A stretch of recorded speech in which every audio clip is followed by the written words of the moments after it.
So I've really been trying to up my game in producing these YouTube videos, and I found that by adding color grading and all these cool special effects and transitions to my already hardware intensive 4K footage has brought Final Cut Pro to a crawl.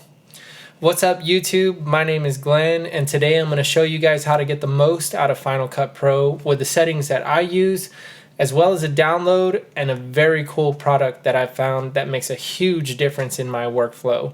So let's go ahead and dive in.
So as I mentioned in the intro of this video, I've really been trying hard to get much more creative with my YouTube channel, my YouTube videos, as in the example that I just shared with you guys of my recent trip to Florida.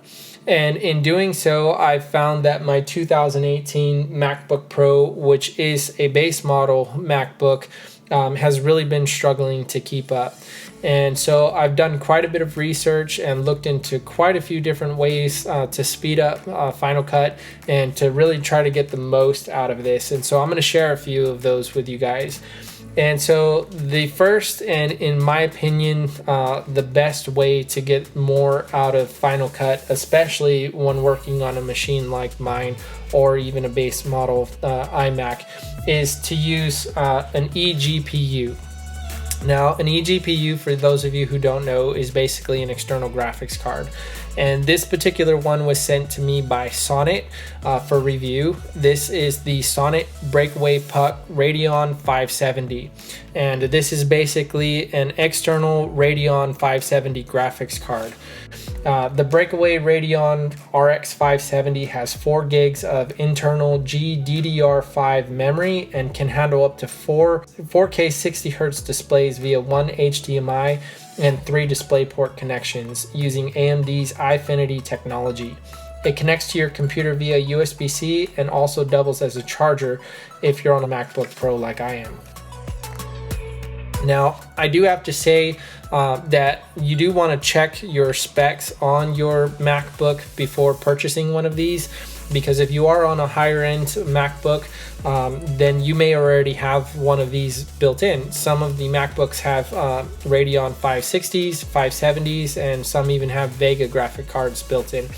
But chances are, because those are higher end MacBook Pros, you probably don't have one of those built in, which is why you're watching this video, and you're probably using the internal Intel graphics like I am.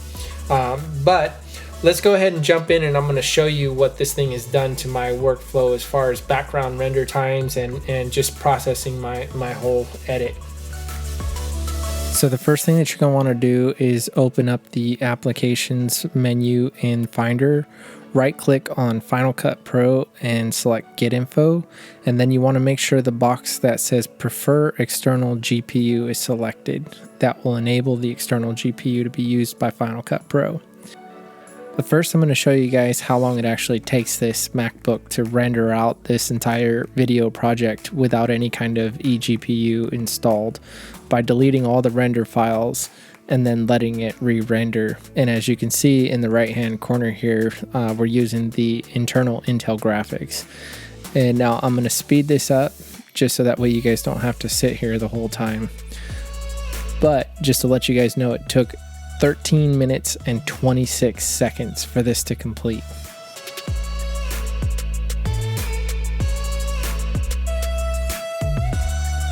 Now we're going to do it again, but this time using the eGPU. As you can see in the right hand corner, it shows the AMD Radeon RX 570, and we're going to delete all the files again and allow it to render out. And this time it only took 2 minutes and 34 seconds. That's a huge difference. Now, the second thing that I've found that has really helped to speed up my workflow on my MacBook Pro is an app called Mac Fan Control. Now, if any of you guys are working on MacBooks like I have, or if you've used a Mac in that matter for any period of time, then you've come to know that these things get extremely hot. And if you have them on your lap for very long, they can even start to burn your legs, and Apple even has warnings about that. But what I found after doing some research is what's actually going on with these things is they're not using the fans properly. The cooling is very inadequate on these MacBook Pros, and when it starts to get past a certain temperature threshold, it actually starts to throttle the CPU, which is going to really kill Final Cut or any kind of data intensive program like that. And so what I found is by downloading an app called Mac Fan Control, it really makes a huge difference because you can manually control the fans. Now, Apple, I guess, thought it was best to have a quieter MacBook than a cooler MacBook, and so they don't put those fans going full blast right away. Or in my case, I don't ever really hear them go full blast on their own. But by using Mac Fan Control, anytime that I'm going to get into an edit or work on a project, I will open up the app and I will override the automatic control for the fans, and I will just put it on full blast for both fans on my MacBook. And I found that helps to keep the CPU a lot cooler and helps to keep it from throttling as much or as quickly. And I've even gone to the extent of getting a lap cooling pad with a fan on it.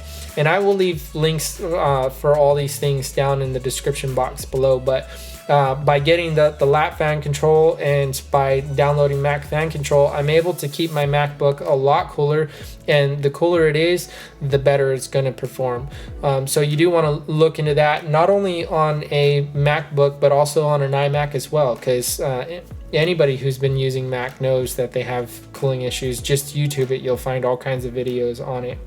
So the third thing that I use to speed up Final Cut Pro, especially if I'm working on a very large project, or if I'm using a lot of 4K 60 frames per second, or I'm working with Vlog 10-bit 422 footage, which demands a lot, is I use proxy media. And what proxy media is basically, it's a lower quality version of your original footage, and Final Cut will utilize that to be able to speed up your rendering times, your background rendering times and stuff like that, and it will work with that lower quality footage, keeping your higher quality footage intact, and will allow you to get through your project until you need to finally export your project. Then you switch it back over to regular media and export it, and it will take all the edits and everything that you've done and apply that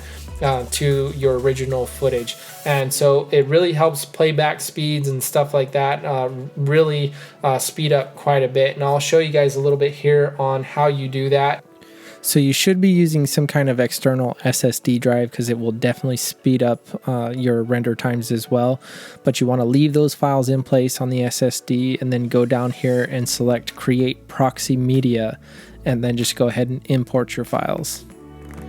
Now you'll notice on the background tasks menu that it will be analyzing those and creating thumbnails and waveforms, and then it will begin to transcode the media into proxy files.